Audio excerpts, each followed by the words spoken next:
할렐루야. 사랑하는 윌스필드 가족 여러분, 오늘도 주님 말씀 묵상함으로써 하나님과 동행하고 그 말씀을 깊이 상고함으로 말미암아 복음으로부터 얻는 자유함을 누리시는 모든 분들 되시기를 주님의 이름으로 축복합니다.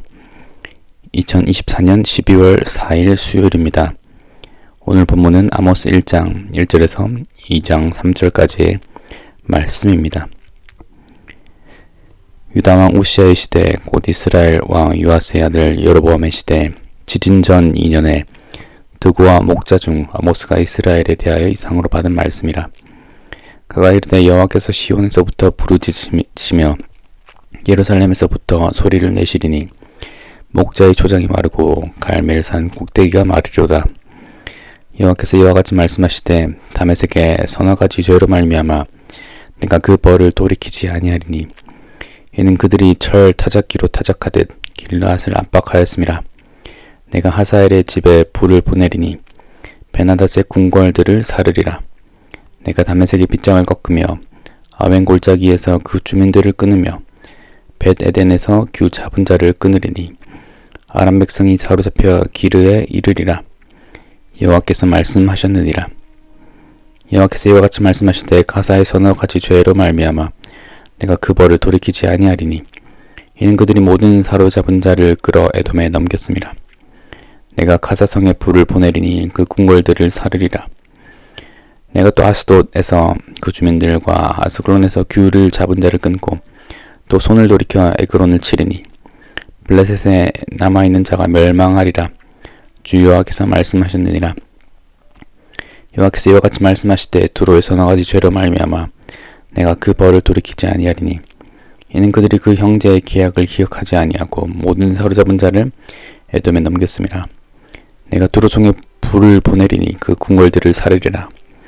여호와께서 이와 같이 말씀하시되 에돔의 서너 가지 죄로 말미암아 내가 그 벌을 돌이키지 아니하리니 이는 그가 칼로 그 형제를 쫓아가며 긍휼을 버리며 항상 맹렬히 화를 내며 분을 끝없이 품었음이라.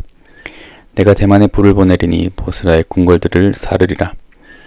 여호와께서 이와 같이 말씀하시되 암몬 자손의 서너 가지 죄로 말미암아 내가 그 벌을 돌이키지 아니하리니 이는 그들이 자기 지경을 넓히고자 하여 길르앗의 아이벤 여인의 배를 갈랐음이니라. 내가 라빠성에 불을 놓아 그 궁궐들을 사르되 전쟁의 날에 외침과 회오리 바람의 날에 폭풍으로 할 것이며 그들이 왕 그 지도자들과 함께 사로잡혀 가리라. 여호와께서 말씀하셨느니라. 여호와께서 이와 같이 말씀하시되 모압의 서너 가지 죄로 말미암아 내가 그 벌을 돌이키지 아니하리니 이는 그가 에돔 왕의 뼈를 불살라 재를 만들었습니다. 내가 모압에 불을 보내리니 그 리옷 궁궐들을 사르리라. 모압이 요란함과 외침과 나팔 소리 중에서 죽을 것이라. 내가 그 중에서 재판장을 멸하며 지도자들을 그와 함께 죽이리라. 여호와께서 말씀하시니라. 아멘. 오늘 아모스 본문은 하나님의 강렬한 음성으로 시작됩니다. 아모스는 하나님께서 시온에서 부르짖으신다 라고 선포합니다. 2절 말씀입니다. 여호와께서 시온에서부터 부르짖으시며 예루살렘에서부터 소리를 내시리니 이는 단순한 외침이 아닙니다. 사자가 먹이를 노릴 때 내는 위협적인 포효처럼 하나님께서 심판을 선언하시는 강력한 경고입니다. 사람들은 종종 하나님을 사랑과 자비, 하나님으로만 기억하려고 합니다. 그러나 하나님의 거룩하심과 공의는 그분의 속성에서 결코 분리될 수 없습니다. 오늘 말씀에서 우리는 모든 민족과 열방을 향한 하나님의 심판의 메시지를 듣게 됩니다. 이 심판은 이스라엘뿐 아니라 주변 모든 이방 민족에게도 동일하게 적용됩니다. 하나님은 모든 인류를 창조하셨고 따라서 모든 민족은 하나님께 책임을 져야 하는 것이죠. 자기의 행위에 대한 책임을 져야 하는 것입니다. 아모스는 6 이방 민족을 지적하면서 그들의 죄를 낱낱이 고발합니다. 다메섹, 가사, 두로, 에돔, 암못, 모압 모든 민족이 하나님의 심판 아래에 있습니다. 이들은 특별한 계시를 받은 적은 없지만 하나님은 그들에게도 양심이라는 도덕적 기준을 주셨습니다.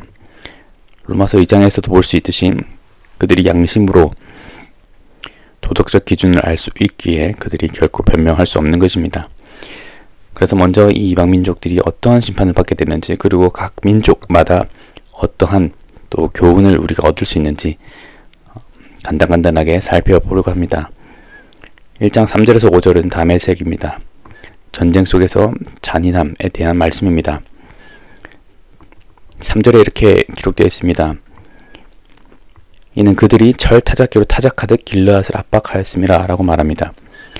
다메섹은 전쟁 중에 사람들을 물건처럼 다루었습니다. 타작이라는 표현은 사람을 수확물처럼 취급하여 자신들의 이익을 위해 잔인하게 다뤘음을 의미합니다.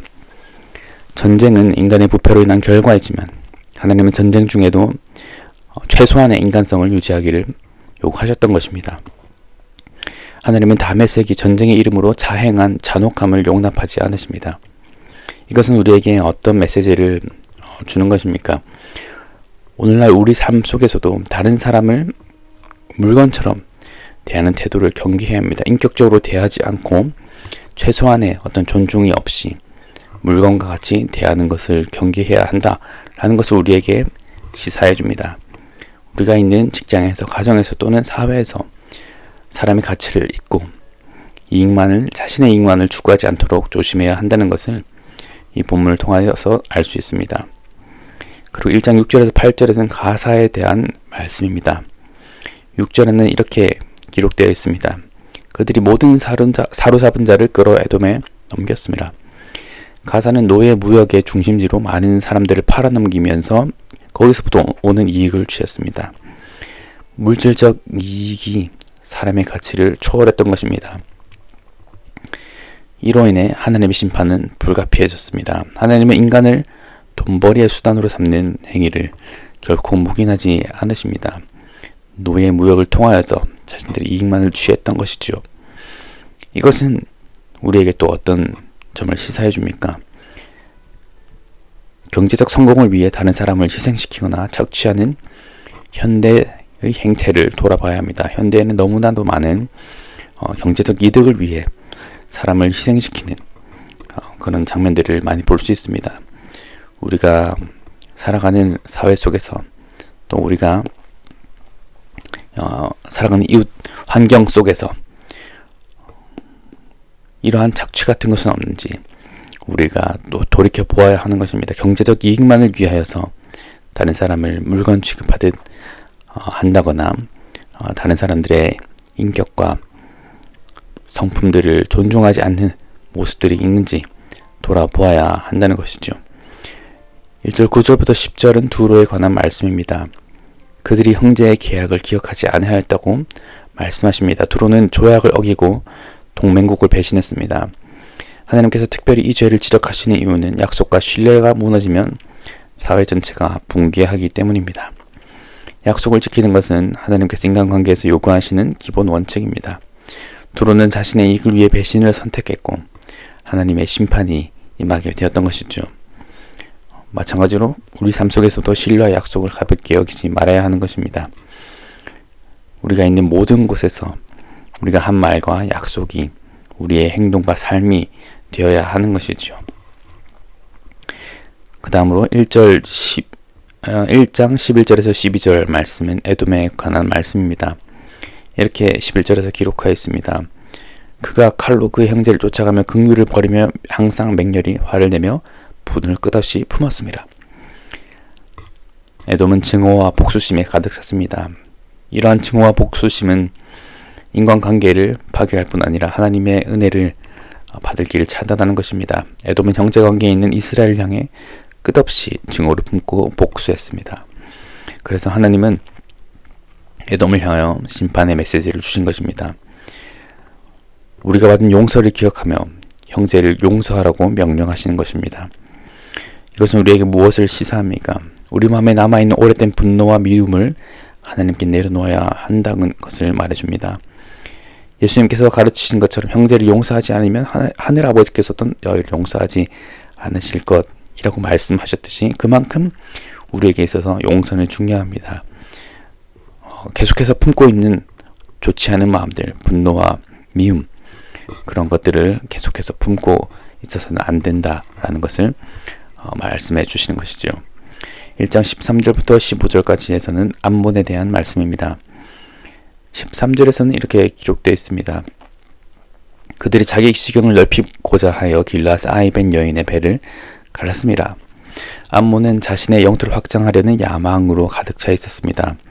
그래서 사람들을 잔인하게 대했던 것입니다. 하나님은 약자를 보호하시는 하나님입니다. 고아와 과부의 하나님이십니다. 그렇기에 이러한 악행을 저지른 암몬에 대한 심판의 메시지를 주신 것입니다. 마찬가지로 우리 또한 우리의 야망이, 우리의 성취 욕구가 다른 사람을 하대하거나 상처를 주지 않아야 한다는 것을 우리에게 말씀해 주신 것입니다. 다른 사람의 희생을 강요하지 않아야 하고 그것이 우리의 성취를 위해서 다른 사람의 희생을 강요하지 않아야 한다는 것을 말해 주는 것이지요. 2장 1절부터 3절까지는 모압에 대한 심판의 말씀입니다. 2장 1절에서는 이렇게 기록되어 있습니다. 그가 에돔 왕의 뼈를 불살라 재를 만들었습니다. 모압은 에돔 왕의 시체를 불태워 복수심을 과시했습니다. 과하게 했던 것이죠. 복수는 하나님의 권한입니다. 인간의 복수는 스스로를 파멸로 이끄는 것입니다. 하나님께서는 복수의 영을 가진 자들에게 심판을 선언하십니다. 우리가 겪는 불의와 상처를 하나님께 맡겨야 함을 우린 이 본문을 통해 알 수 있습니다. 복수심에 사로잡히지 않고 하나님의 정의를 신뢰하며 나아가야 한다는 것이죠. 이로 인해서 우리가 알 수 있는 것은 무엇입니까? 하나님이 거룩하시다는 것입니다. 하나님의 거룩하심은 모든 심판의 메시지의 그 기준이 되십니다. 하나님은 죄를 용납하지 않으시는 분이며 이것은 모든 민족과 사람에게 동일한 기준으로 적용하십니다. 그리고 동시에 하나님께서는 인내하십니다. 아모스는 계속해서 서너 가지 죄라는 표현을 반복하는데 이는 하나님의 인내를 강조하는 부분입니다. 하나님은 즉각적으로 심판하지 않으셨습니다. 그리고 지금도 즉각적으로 심판하지 않으십니다. 죄인들에게 회개의 기회를 주시고 계속해서 말씀해 주시는 것이죠. 그러므로 우리도 마찬가지입니다. 하나님의 거룩하심에 미치지 못하는 우리 자신의 모습들을 되돌아보며 하나님이 지금도 여전히 기다리시고 회개의 기회를 주고 계심을 우리는 알아야 합니다. 우리는 이 민족들과 그렇게 크게 다르지 않은 사람들입니다. 우리에게는 어떤 죄가 있습니까? 우리에게는 어떤 잘못들이 있습니까? 우리가 돌이켜야 할 것은 무엇입니까? 하나님께서는 돌이키는 자에게 은혜를 내려주십니다. 돌이키는 자를 용납하여 주십니다. 예수 그리스도께서 우리를 위해 십자가에 죽으시고 다시 부활하셨기 때문입니다. 이 속죄의 은혜를 믿고 우리의 죄를 벗어버리고 다시 한 번 더 성화의 길로 한 걸음 나아가시는 모든 성도분들 되시기를 주님의 이름으로 축복합니다. 기도하겠습니다. 하나님, 우리의 죄를 깨닫게 하시고 회개의 자리로 인도하게 하여 주심에 감사드립니다. 심판을 받는 이 민족들, 이방 민족들의 메시지를 통하여서 그것을 거울 삼아 우리의 죄를 돌이켜보기를 원합니다. 성령님, 우리의 죄를 조명하여 주시고 우리가 주님의 은혜 안에서 성령으로 말미암아 다시 새롭게 되게 하여 주시옵소서. 감사드리며 예수 그리스도의 이름으로 기도드렸습니다. 아멘.